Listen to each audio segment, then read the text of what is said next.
You're listening to The Gorge. This is a podcast where my friend Sara and I gorge ourselves on how we're analyzing a game or something related to a game every week. Today we are analyzing Bioshock 1 and 2 for the Xbox 360, PS3, and PC. But not Bioshock Infinite. No, not yet. Not yet. That's a whole other can of worms. Yeah, we're waiting on that. We're not talking about Infinite at all, except for the parts where we probably will. Yeah, we'll go a little bit into Infinite's problems, but because Ken Levine fucked up and made Infinite about Bioshock 1. We will. So today we're going to talk about Bioshock 1 and 2, and I'm going to start off by saying something that I know is borderline blasphemous in regards to the Bioshock series. Hey, go for it. I like 2 more than 1. You know? Yeah, me too. Really? I mean, I think so. I mean, it probably is blasphemous, and I think you and I are, because we've known each other for so long, we can be kind of like a friendship echo chamber. Yeah, a little bit. where like we make each other see each other's like point of view really well. Mm-hmm. But I totally understand because like I've played both extensively, and I don't know. Like maybe the writing in 2 is like slightly more stupid, but like overall it just plays like way better. Yeah, you know what without I mean? a doubt, 2 plays significantly better. The biggest thing about it is, I think, one of the key most thing you realize at the beginning, the minute you put the game in and you pick up your first plasmid in 2, being able to use both at the same time, both guns and plasmids at the same time, changes the game up entirely. Oh, absolutely. Absolutely. Not having to switch back and forth with the tap of the button first makes it so the combat goes a lot more smoothly. And the new tonics you get, I think, are way better in 2 compared to 1. And the ability to like combine plasmids, and it's been a little while since I played 1, but I'm like 95% certain you couldn't do that in 1. Not to the extent you can in 2. 2 makes it a feature to say that, for instance, I'm using Cyclone Trap for the first time in playing Bioshock 2, and Cyclone Trap 2 is, hey, come throw fire on it and make a fire tornado. You can make a bee tornado too, which is definitely one of the cooler sentences I've ever said in my entire life. Which I'm surprised that's not a movie on Sci-Fi. Bee tornado. Yeah, Bee-nado. Bee-nado. No, actually, Bioshock Infinite. Jesus God, here we go. Bioshock 2 actually is the game that opened my eyes to how awesome the insect plasmid is. Because the first time I played through 1, I didn't even fool with it that much because I'm like, bees are weird. And then I played 2, and I'm like, bees are awesome. There's, especially... Bees are unstoppable. Especially when you get Insect Swarm 3, which turns dead bodies into hives. Oh, that's so that broken. will stack. Yes. Yeah, bees... That's so... The first time I realized that they stack, that like... So you kill a dude, and his body becomes a hive, and then another dude gets killed by the hive, and then both bodies become hives. That is so broken. And the crazy thing is, the hives don't go away. I'll leave an area, and then I'll come back for whatever reason, and there will still be bees there. It's insanity. It's so broken, and it's awesome. Like, bees plus shotgun equals just destruction in Bioshock 2. Like, how awesome is that? I love it. I will say one thing, and this is kind of my my metric for whether a first-person shooter is good or not. My metric is how good does the shotgun feel? And the shotguns in Bioshock 1 and 2 feel amazing. They're so good and satisfying. Oh, they're satisfying. Especially... Like, they make such a good noise, like a good, like, chunky noise. I can't even describe it. When you get the electric bolt ability on the shotgun in 2, it's the best. Oh, no. Like, in 1, when you finally get the incendiary rounds for the Mm-hmm. shotgun. Yeah. Oh god, you feel so unstoppable. And of course they make them really, really hard to find. Yeah. But like they're so satisfying when you do have them because it's like an instant kill button. Mm-hmm. Really. It's a point and click adventure where the only two things you can do is point, click, and kill, and I love it. The best thing about the incendiary rounds in 2, and were they in 1, or did they have something different in 1? Or they didn't have custom ammo in 1, did they? No, I thought they had incendiary rounds in 1. I remember. Okay, yeah, you did. You're right, they did. The best thing about all of the weapon, like a bunch of the weapons in 1 had alternate. yeah, because there was anti-personnel rounds in 1. I remember now for the machine gun. Yeah. Okay, I'm not crazy. The incendiary rounds in 2 have a pretty long delay on when they flare up, which is great because you shoot them and do a ton of damage. You forget about that enemy for a little while, and then you turn around and see an enemy on fire, and you're just, oh, okay, that's right, I forgot. What a pleasant surprise! Yeah, both 1 and 2 feel amazing to play. Their controls are super tight. It's weird because I've been playing 2 since playing Fallout 4. I will say without any hesitation, Bioshock feels better to play than Fallout as a first-person shooter. Oh, absolutely. Yeah, we were saying last week that that Fallout was kind of like trying to straddle the line of being an RPG and a first-person shooter, and it kind of didn't manage to do either really well. So, like, when you go and you play a game that is entirely, like, just one thing, like, it's just a first-person shooter, it's not trying to be an RPG, you can just tell immediately, like, the leaps and bounds of gameplay is so much better. And it's really hard to pinpoint exactly what the difference is, because they both have more or less the exact same control scheme. Right. So it feels more comfortable. I don't know if it's just the way the camera controls or just the input delay between button presses or just the fact that the enemies don't take as long to kill. Absolutely. All in general, the Bioshock games they just feel amazing. And when we get to Bioshock Infinite, we'll talk about how that one doesn't feel too great. But yeah. But we'll get to that bridge soon. We're still talking about, Bioshock 1 and 2. I will say that I think of the two, Infinite definitely has the better, or not Infinite. Ugh, God, kill me. I've got so many. We're gonna be doing that a lot. Yeah, I know, because I played Infinite actually for a game that I didn't like that much. I actually played Infinite the most of all of them. Okay, sorry about that. We lost connection for a second, but we're back now. That's what we get for not actually being able to record these things together. Yeah. Oh well. It happens. But you were saying. What were we saying? You were talking about. Oh, Infinite. Yeah, for a game that I actually didn't, and again, we're not supposed to be talking about Infinite, whatever. For a game I actually didn't like that much, I actually played Infinite, like, significantly more than 1 and 2. I think I'm just a masochist, because, like, I don't know, there's just something about Infinite where I was like, I just really want to keep playing this piece of crap over and over again.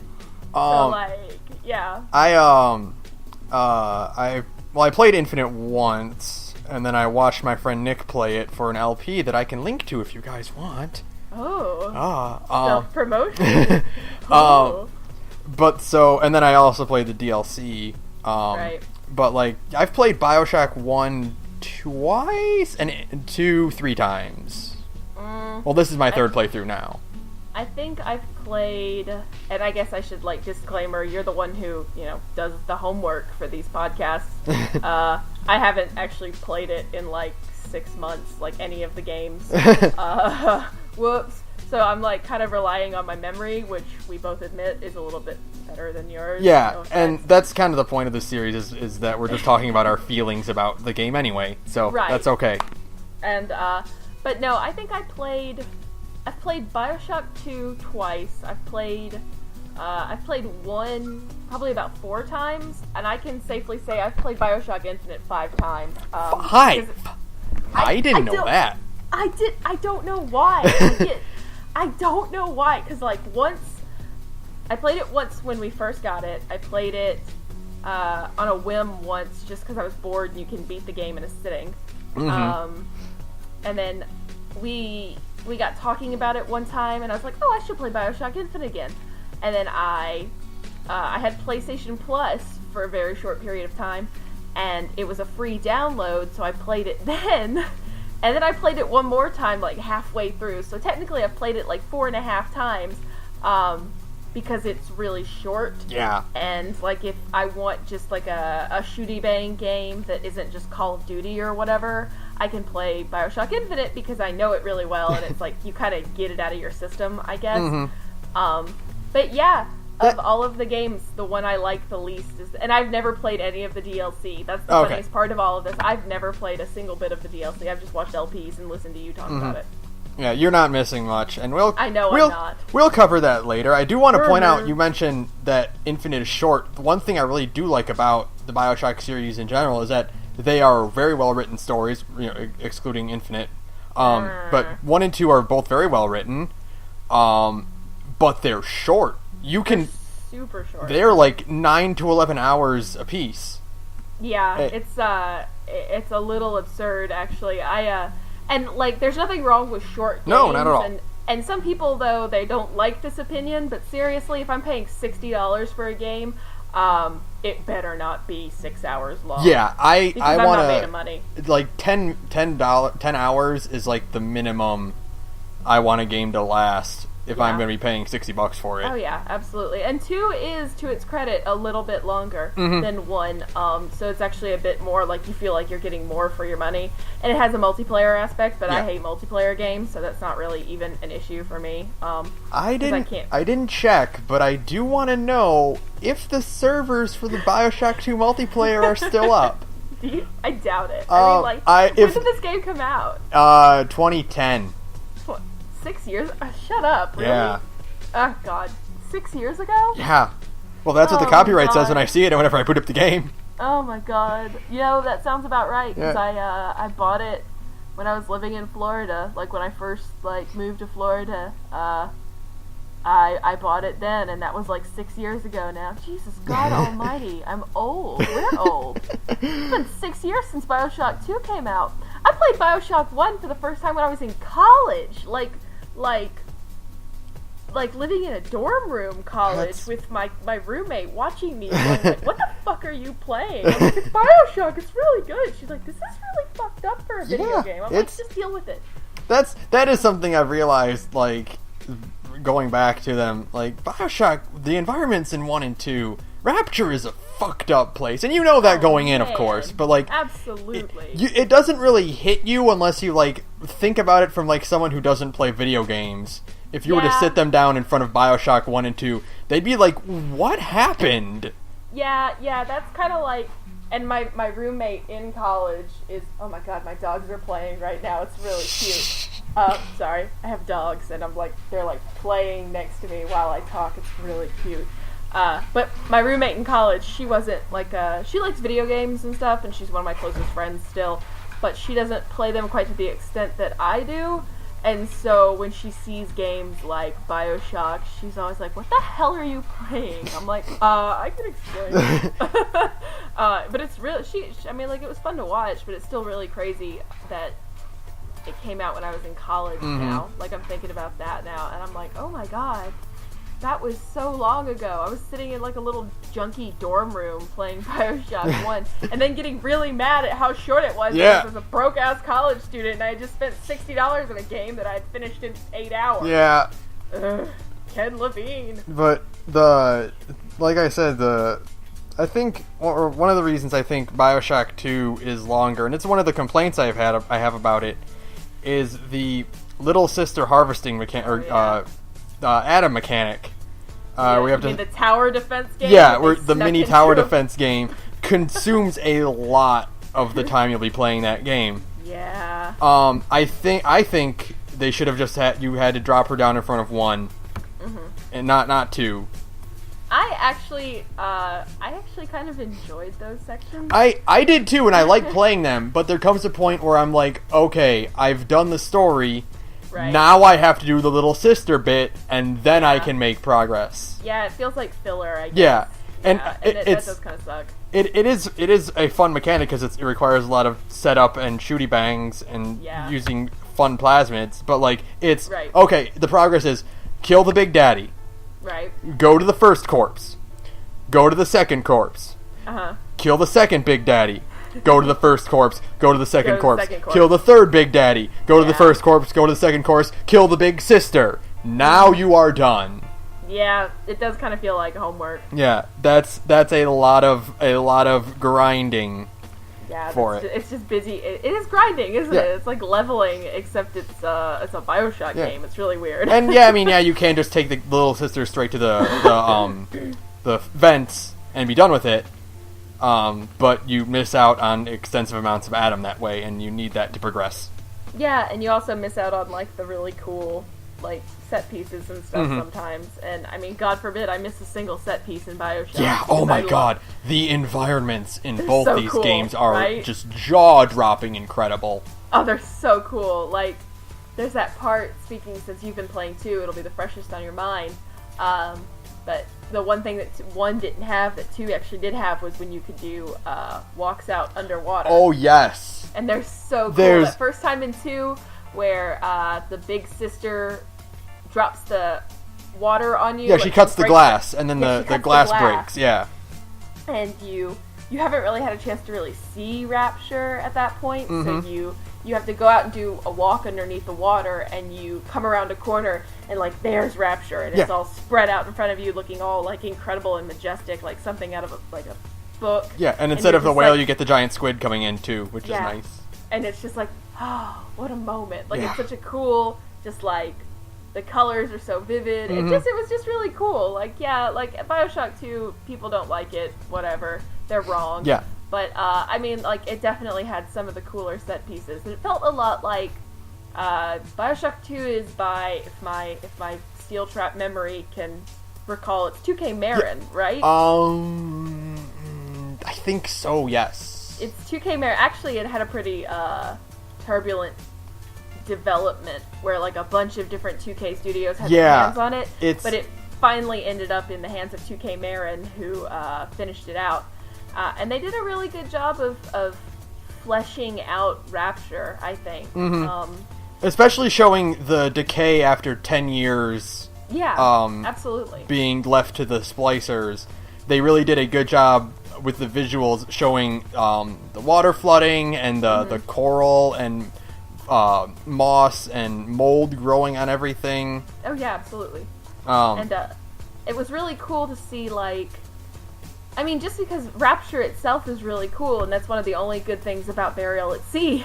Rapture itself as a set piece is so fascinating. Like, it's such just a treat for the eyes because it's so different than anything you've seen anywhere. Yeah. In any game, really.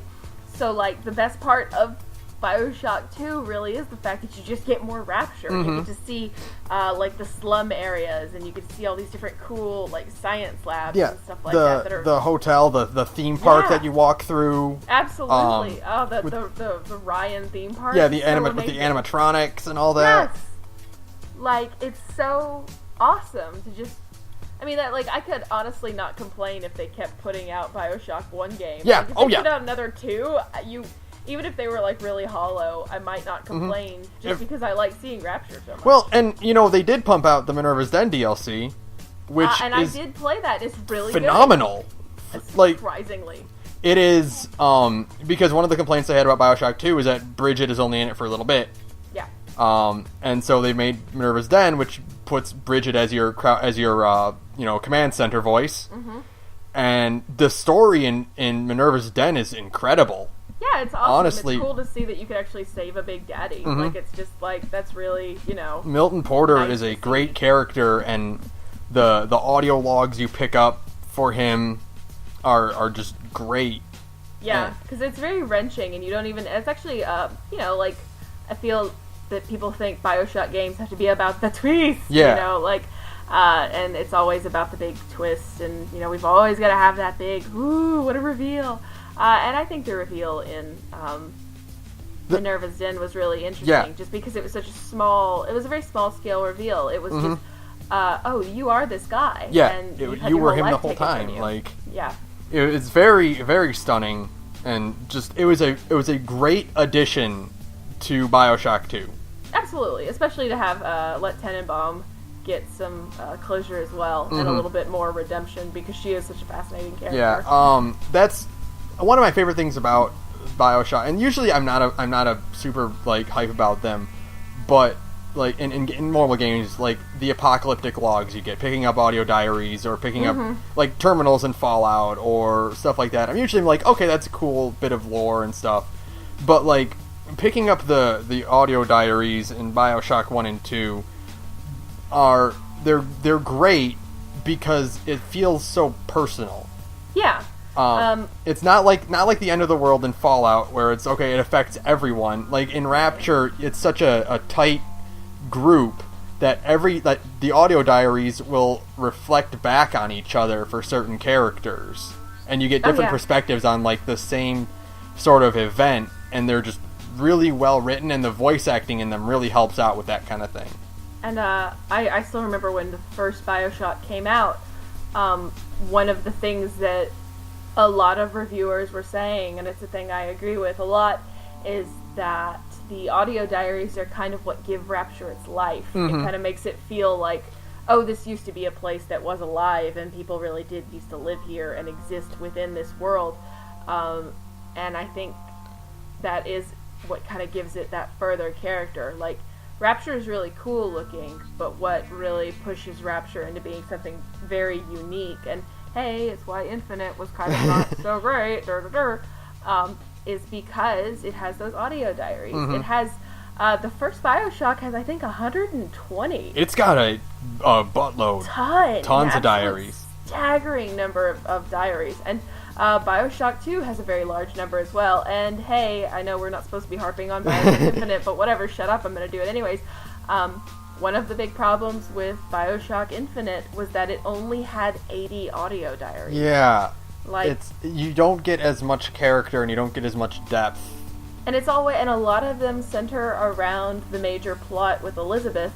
So you actually don't get a really good sense of that Columbia is a place that people actually live compared to Rapture. Rapture feels like a home. The thing what I like about the audio diaries, and this is a point that I've seen brought up somewhere else in regards to audio logs like this, it's sort of this idea that, like, I think it was during, I can't remember exactly where I saw it, but someone brought up a point somewhere that, like, the audio diaries you pick up are not actually supposed to be a person recording their thoughts into a microphone and then tossing it into a trash can. Right. They're sort of like, they're just sort of like peeks into the history that are kind of like it's not canon that Jack or Delta are picking up a tape recorder and playing a tape. You're just kind of getting like a look into a small fraction of a character's life as you, the player. Like, not Jack or Delta, but you as the player are getting that input. Yeah, it's almost kind of like Ghosts. Yeah, exactly, like the Ghosts in 1.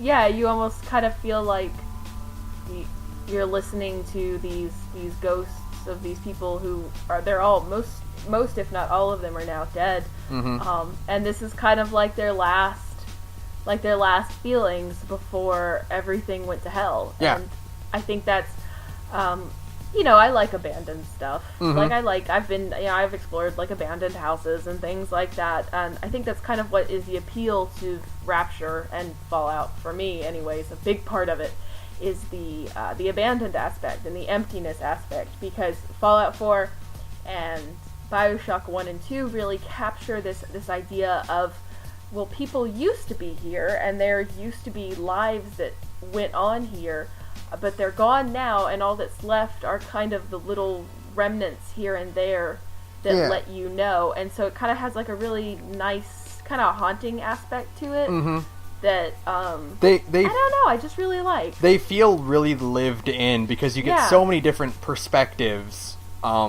Even though Ryan's whole point of Rapture was bringing everyone who thinks exactly like him into Rapture, you still get there's one audio log. There's like a few of them that really stand out in my mind.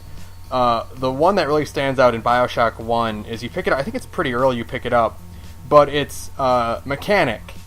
Or a mechanic or a plumber or something, and he's harping on the fact that no one will listen to him when he says stuff like, hey, if you don't get maintenance guys down here, the city's going to fall apart and you're all going to die. Oh yeah, ocean water is colder than a witch's tit. Yes, that is the line. I don't know why. I'd never heard, literally before I had played Bioshock 1, I had never heard that phrase before in my life. And you use it.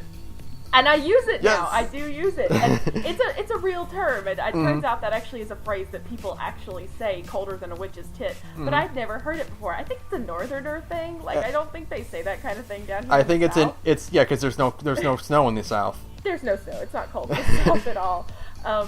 So I think that's why I'd never heard it before, and now I'm like in love with it. It's a great phrase. It makes no sense to me, but it's great, and I totally get what you mean. Like, that's such a great audio diary. I'm trying to think of the other one from one that really stuck with me. Sullivan, the police chief. I think he was either a cop or he was the police chief, or he was just a cop or just some thug. But I know he was a cop, but I don't know if he was like a ranking cop. Anyways, there was that artist in Bioshock 1 who kept on putting out like songs and stuff, shit-talking Ryan and saying that he's a tyrant and he's betrayed the ideals of Rapture and all that stuff. And Anna something or other. Or maybe her name was Anna Sullivan. Was it Anna Sullivan? Anyways, yeah, it's... I think you know who I'm talking Yeah, about. I do. And I wish, maybe my memory isn't as great as it could be. There's a lot of names in Bioshock 1. Yeah, there are. But Ryan sent a cop to kill her, and the cop mentioned that he did the deed, and then he mentioned that she had been knitting a blanket, and he put it over her after he did what he did. And I don't know, there was just something really kind of like, you can go into her apartment and you can see the house, and there's just something kind of like sad and touching about it. Yeah. And you're just like, oh, this is just like a place where people lived, and their whole lives fell apart because they went after some crazy dream of an insane objectivist, you know? And we would be remiss if we didn't talk about it. The twist in Bioshock 1 is really, really, really good. The twist in Bioshock 1 is really, really, really, really, really good. It set a huge precedence for the rest of the series to follow up. And unfortunately, that's probably what undid. That's what undid every other Bioshock game. Yeah, is they had to top that, which is nearly impossible to do because it's when did that game come out? Like 2008 or so? 2008 or 9, because I was in college. And it's one of the first like major games that really played with the meta of playing a video game. Yeah, absolutely. The neat thing about it, replaying one, is you never would be able to tell something is up with Atlas. Because the "would you kindly" phrase doesn't come up that often. No, he only says it every now and then. Yeah, he says it a handful of times, because most of the times he's ordering you to do things that you would normally want to do anyway. Yeah, would you kindly pick up the shortwave radio? That's the first one he asks. Yeah, and or he'll send you to go fix a water main or something, and he won't say it because you need to fix the water main or whatever to progress, to not die anyway. So there's no reason to order you to do it. So, and you might notice that he says it frequently, but it's rare enough that you could just see it as a quirk of him being as a character. Yeah, his Irish character. Yeah. And when you get that reveal that it's a trigger phrase, it's just that's when you realize that you're taking orders not as Jack, but also as a player. Yeah, and I think the fact that they didn't use it is really smart. Like, they didn't overuse it. They just kind of kept it like a very small, like, it's very subtle. You really don't even think about it. You don't even, until that moment where you're like, oh my god, would you kindly? Yeah. You don't even, like, consider it. You're just like, oh, would you kindly? And that's it. Your brain doesn't think about it anymore from that. But the problem is, of course, that they thought that every other Bioshock game, would need to have some kind of twist in it. Which is totally not the point. Like, if you create the expectation of a twist, It's kind of like, again, an M. Night Shyamalan movie. If everybody is expecting a twist, then it's not really a twist, is it? It's really just more like, there's the big thing. You know, it's not like a real, true, like, punchy moment. Yeah, it's not a twist anymore. It just becomes an expectation. Yeah, and it's not nearly as fun or interesting. Yeah, no. And it's kind of like, you know, again, Infinite. I don't actually... What was, like, the twisty thing of 2? Because, I mean... I mean, it didn't really... I guess the twist is the untwist that Sinclair doesn't betray you. That's true. Can we talk about that now? Yeah, we can totally talk about how I fucked up playing Bioshock 2 the first time because of this exact reason. You son of a bitch. I will never forget. Like, the whole time you were... Because I think I played it before you. You played it before me, and because you played both of them before me, and I was getting into Bioshock 2, and I was playing it, and I'm like, I played them back-to-back the first time. Yeah. And I was telling you, I'm wise to your tricks, Sinclair. I won't fall for your schemes. Oh. You son of a bitch! I was like personally offended by your suspecting of Sinclair, because I knew it was coming. Yeah. And I was like, no! And like, I was personally offended by your suspecting Sinclair. And of course, there's no way you could have known. No, of course not. At the same time, you son of a bitch! How dare you! He's a saint. He actually was not a saint. Okay, he wasn't a saint, but he was a sleazeball. But he was a nice sleazeball. See, okay, so here's the thing, and I have vindication. I do have some vindication. He encourages you to kill the little sisters. Okay. He flat out, like, when you get him, he's like, you could just drain their brains right now and be done with it. And just do that instead. And they're like, and when you save them, he's like, oh, so you're the tin. He says the Tin Man has a heart. Oh. And then he's like, well, I would have killed him. Okay, so he's not flawless. No. Still, he helps your ass. God, he does. He is very straight up about helping you, and he does come clean about when you do call it. Well, like when his dirty laundry is aired out, he does own up to it. Yeah, he's not a great guy, but he's better than like 90% of the people in. Yeah, in he's better than Stanley Poole. Which is not hard, but you know, like, and just like poor Sinclair, man. Did anybody like? I was really thinking like, you know, this guy's gonna make it out. He's a decent enough guy, but no. The answer is that you never make it out of Rapture alive unless you're the main character, and even then, kind of not. Delta doesn't. Or Delta. That's some old bullshit. Where's my secret ending where I can save Delta? Who does make the only two who make it out canonically, no matter what, are Jack and Tenenbaum, and Eleanor. And Eleanor. Yeah, those are the three that will always make it out. You have the potential to keep Sofia Lamb alive, but that's... Why would you do that? Yeah, the rest of them all die. Well, I mean, I guess also somehow Grace and Stanley get out as well, like, some way. Yeah. Because otherwise you save them, but then you also just leave them to die. I guess that kind of becomes their own problem. Like, if you spare them... then, like, you kind of give them the potential to get... And they're kind of like a nebulous state. Yeah. Like, maybe they don't get out, but hey, you spared them, so you showed Eleanor the compassion... Hero. Yeah, the compassion befitting of a true father. And you also let a giant fetus swim around the ocean, because that makes you a good person. That was always, like, a real... That was the weird one to me. Yeah, the fact that that's considered, like, the good option. Yeah, the noble thing is to just let this giant fetus swim around the ocean forever. Kind of weird. I mean, I guess the ocean's big, so he won't bother anyone. Yeah. And he's also insane. Know. Like, I actually, when we said that, we're gonna do Bioshock 2 for the next podcast, I actually thought about that a lot. Like, I don't know what made my brain go to that, but like that was like one of the first places my mind went to was like, well, okay, Alexander was his name. Right? Gilbert Alexander. Gilbert Alexander, okay. I thought about that a lot. I was like, I keep going back and forth on it. Because, like, on the one hand, yeah, you could mercy kill him. Mm-hmm. But, like... And let's be real, it is a mercy killing. It is totally a mercy kill. But I don't know, because the idea is that you're supposed to be giving a good example to Eleanor. Mm-hmm. And so you don't... And she's impressionable and all that stuff, so you don't want to... have her see everything as a mercy kill. Yeah, I don't know. It's such a strange like it is. That actually is a pretty good little moral quandary. What is really, really interesting, and that's what I loved about 1 and 2, is the difference that your choices actually make. And Bioshock 1 and 2, I think, did the moral scale that you see in a lot of games. I think it did it probably one of the best of any game I've seen. Mm-hmm. For one thing, there's no meter.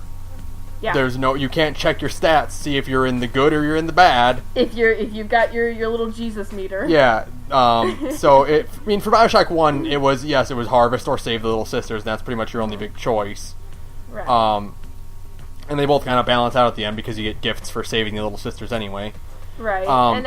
But the fact that you don't get an ultimate choice at the end of the game where it's, okay, well, what ending do you want? It's, no, your actions decide your ending for you. And one of the strongest things I love about Bioshock 1 so much, and Bioshock 1 and 2, both of them, the good endings of those games are so cathartic.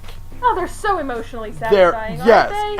After that train wreck you go through in 1, after being beaten down like that, it is so rewarding to see Jack get to live a long, happy life and get to see the little sisters grow up as well and live normal lives after the hell they've been through. Yeah, it kind of feels like sometimes that, like, the good ending can be maybe overly, I don't know how to phrase it, like too cheesy, or it's like you did the right thing and now you must die, which is kind of what happened in 2. In games with the tone of Bioshock 1 and 2, you would expect a bittersweet ending as your good ending.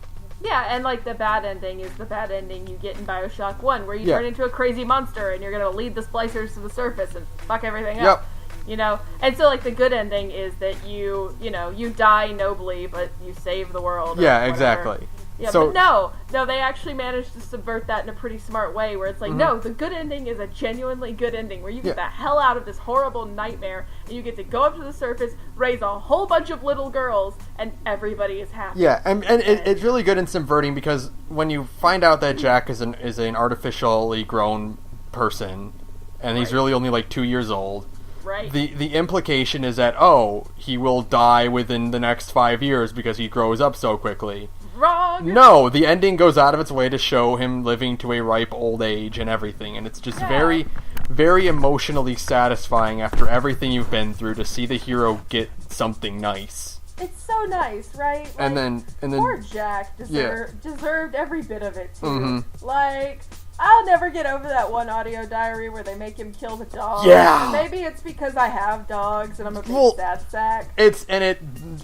For a writing standpoint, it's such a cheap trick to kill the dog, but I know, it works every time. It works. And it's not just a dog; it's a puppy. I know. And I'm just like, no, don't kill the puppy. Son of a bitch.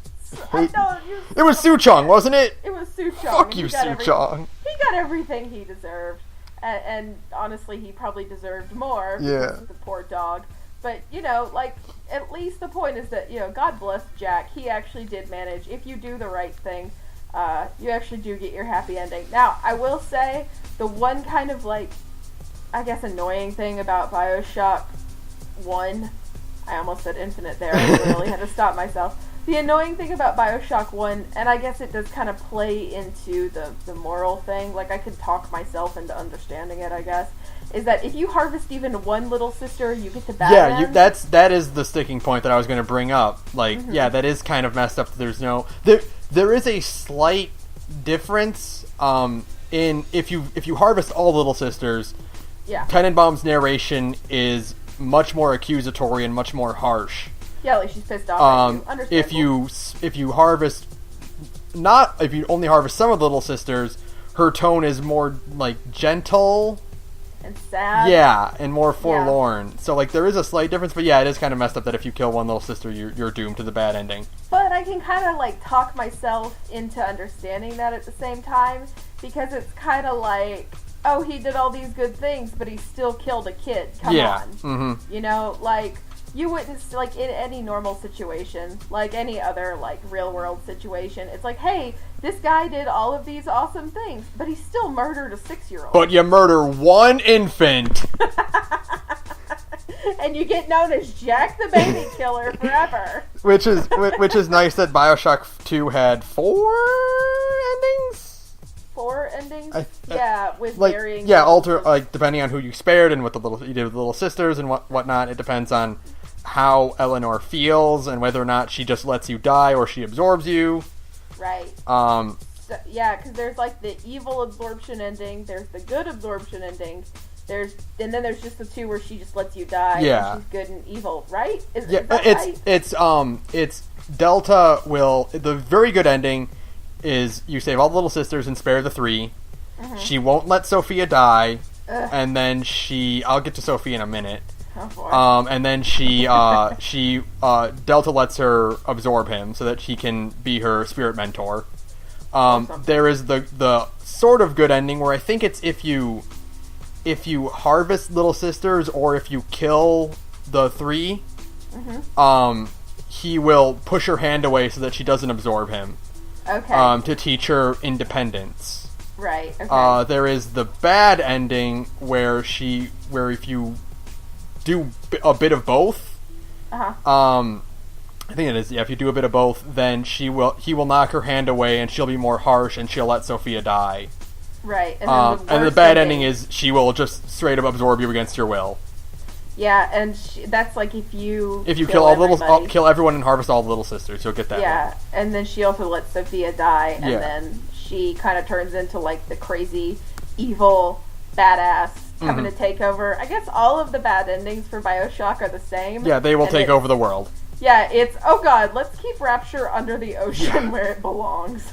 Let's pretend this never happened. So let's talk about Sofia fucking Lamb. Are we going to talk about Sofia Lamb at the end? There is, I just want to get this off my chest publicly because I mention it to you all the time whenever we talk about Bioshock.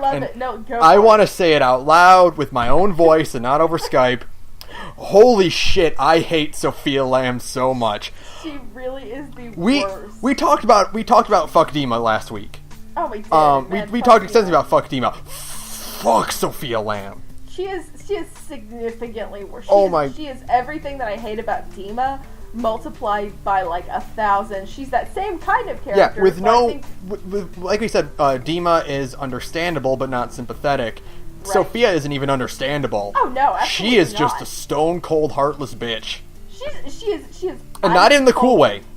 No, like there's like cool stone cold bitch, and then there's Sofia Lamb, who is like Sofia Lamb is like the what's her face from Harry Potter, Umbridge. Yeah, Umbridge. She's the Umbridge of video games. Oh my god, that's a great way to put it. Like, isn't it?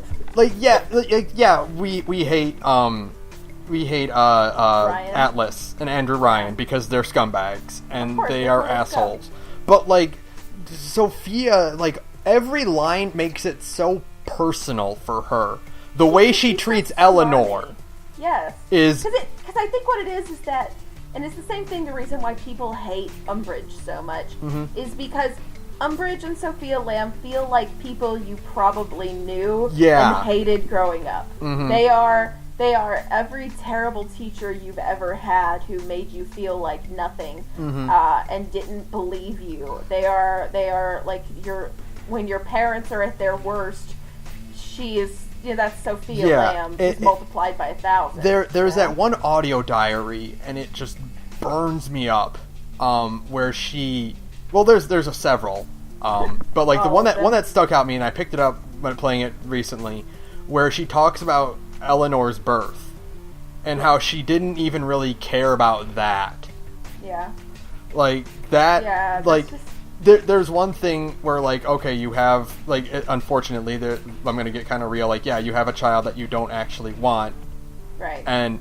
But you still feel something. Yeah, like, she just doesn't even feel anything. She doesn't even care. And yeah. because Eleanor is a prop for her. Eleanor is a tool, an object that she can use. Yeah, exactly. And she tries to play as a martyr, and, like, as she is this wondrous saint who is using her daughter. Putting herself on the line. Yeah, exactly. Like she never risks any part of herself. No. She always risks other people. There's no desire to do right or to, like, even if what she believes is fucked up, and it is fucked up. Mm-hmm. Like if she had even once put herself on the line, maybe Sofia Lamb wouldn't have been so completely disgusting as a character. But the fact is, irredeemable. She's completely irredeemable. Even in the endings where Eleanor saves her, she saves her so that Sophia has to live with herself. Exactly. Absolutely. It's not that I can see the good in you, it's I don't want you to die so that you can keep on living and realize just how disgusting you are. Oh, absolutely. She's not letting... Eleanor in the good endings is not letting Sophia get away from what she did. Like, I think that's awesome. And of course, the bad endings are awful, of course, but like, can you really blame Eleanor? No, in not the bad at all. Endings for and you've got to think from like Sophia's point of view, like that is almost the more cathartic ending for like Sofia Lamb if you are Eleanor, because Eleanor, she tries to smother Eleanor to not even do that, just to keep Delta from getting what he wants. Exactly, to keep Delta from saving Eleanor. So the idea that she smothers Eleanor for that, and then Eleanor repays her in kind by letting her drown is, it's so good. And it's evil. Of course it's the wrong action. But you can't blame her. In your heart, you can't blame her, because you're like, you gotta think in Sofia Lamb's mind, this is like, that's your final moment. Where, like, in the very end, Eleanor takes back power and is like, no, I am going to let you drown because that is what you deserve, and you deserve to, like, look at me while it happens. It's great. I know it's the wrong thing to do. Of course it's sometimes doing the wrong thing feels good, though. Really good. Oh. There's a part, and speaking of that, and I love it, there's a part where, I think it's in Dionysus Park, where Sophia calls you over the radio, or calls you over the PA to shit-talk you, because she has literally nothing to do but shit-talk Delta all day in her little office. And she talks about how, like, every step you take because, like, Dionysus Park was her project. Right, And so she talks about, like, every step you take in this park defiles the park and everything I worked for. So I spent, like, 5 minutes just hopping around. Because every time Delta jumps, it makes that thud and your controller vibrates. Right, yeah. So I just imagine Delta hearing that and just goes a-stomping. Just starts stomping around with his big stumpy boots. Like, fuck you, bitch. Because my Delta is a combination of fatherly love and snarky sarcasm exerted through nothing but grunting.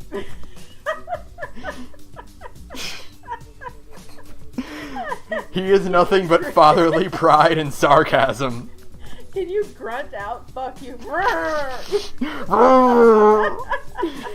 Just start giving fingers. Yeah. Burn to like everything in Rapture and hope Sofia Lamb can see you like, bitch. Oh god, I am so bitter. Like, as a final point, because we are coming up on the 1 hour mark. Yep. The last thing I am going to say is, wow, we talked about Bioshock 2 a lot. Yeah. Awesome. Well, it's fresh on our memories. Yeah, Bioshock 1 and 2 they more or less have the same sort of dynamic in them. So when you talk about one, you're basically talking about the other, unless we're talking specific characters. But like, and 2 is everybody's dissected 1 up and down. So really, we're doing something at least marginally groundbreaking by talking about 2 seriously. Yep. Instead of everybody being like, fuck 2. Well, fuck you. 2 is actually a pretty good game. And I will say, as like a final note, I think Ken Levine is a piece of shit. Because you gotta know, like, he's probably so mad that Bioshock 2 did the plot of Infinite, but better. Oh my god, before Infinite even came out. No, you're not even wrong that Infinite is basically retreading of 2. It really is. It literally is. Because, like, what is the plot of Infinite and 2? There's a girl, she's locked away, she's got some crazy powers thanks to some weird, like... Thanks to a weird parental figure. Yeah, weird parental nonsense, like science garbage. You know, the parent locks them away, and then an external force brings in the other parent, which is in Infinite the same guy. Yeah. Look, don't worry about it. Mm-hmm. We'll get to brings that in- bullshit next week. Oh God, help me. And then brings in another parrot who then swoops in, and the whole goal is to save the girl and get out. And then also at the end of the game, the girl that escapes gets some sort of awesome godlike power and uses that awesome godlike power to help you win the game. Yep. That is literally the same game twice. It's Bioshock Infinite is a retreading of Bioshock 2 through and through. And I but don't worse. know, but so much worse. And I don't know if like Levine realized that. I know that Ken Levine has a lot of disdain for Bioshock 2, and I don't care. Yeah. Because Ken Levine's an idiot. I like Bioshock 1 a lot, like a whole lot. Mhm. But I do think Ken Levine's kind of a moron with the way he handled. Ken Levine basically George Lucased his way through Bioshock 1 and Infinite. He kind of did, didn't he? Yeah. Bioshock 1 was like The Empire Strikes Back, and Infinite was like the prequels, Yep. all of them. All three of them. All three prequels crammed into one really disappointing, very flashy game. Mhm. Man, Bioshock 1 Infinite is so... We're talking about that next week, Yeah, right? yeah. Oh yeah. We're doing Bioshock 1 and 2 now, so that we can talk exactly. We can put into context exactly how bad Infinite does. And it's kind of good we talked about 2 a lot because Infinite's a retreading of 2, so we're going to be doing a lot of comparisons between those two. Yeah, because again, it absolutely is, and it's like, I don't even know when that moment hit me, but I was like finishing Infinite, and I played 2, and I was like, this is just Bioshock 2. What the fuck? You, Ken Levine, you motherfucker. No. So yeah, I think that'll about cover it for Bioshock 1 and 2, mostly 2. So yes, I want to thank Broke for Free again for the use of our background music. I'll put the link to his music in the description. And look forward to next week where we talk about Bioshock Infinite. Where we shit talk Bioshock Infinite for 45 minutes. Next week, Ken, Ben, and Sarah shit talk one game for 45 minutes. Tune in. The answer is yes. Yes. Yes, they can. They absolutely can. Thank you for listening, everyone. Good night, everybody. Bye.